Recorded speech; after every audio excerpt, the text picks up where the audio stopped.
Pera ngalani ning City Council ning Los Angeles, ing siyudad ning San Fernando at Mayor Vilma Caluag bilang pamagkilala king ambag king kultura, katuki ning matagumpeng pamanyalangi king 20 talampakang higanting parul king Island Pacific inyang November 2025. King kapamilatan ng 13 District Council Member Hugo Soto Martinez, ginawad la ring sertipiko king San Fernando at kang Mayor Caluag, katuki ning light up ceremony king sasabyang Peka Maragula Parula Avenida, Kilwalding, Pilipinas. Agpangking Los Angeles City Council ing lunsad Giant Lantern Caravan agewa kayadwangan ng Philippine Trade and Investment Center mamyayang mas malalamayambag king kultura king Filipino-American community amagpasikan king civic pride at manyulong king cultural continuity king Asia Pacific kapamilatan ning pamagpapakit king gelingan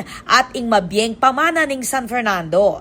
Kinilalaya naman ning Island Pacific nung nukarin tinanggap ning Giselle Walters, Director ng Communications and Community Partnership ing sertipiko para king Paskong Pinoy Barkada Fiesta Series. Ang magpapakit king karelang advokasya king community engagement at cultural preservation. Itine, ing kaduang mito king banwa amigdala ing San Fernandong higanting parul king Los Angeles. Agawa ning Master Lantern Maker ay Arvin Kiwa. Ako po, Patricia Mamangon para king News Force Pampanga. Balitang Tutu. King Balen, susuyo.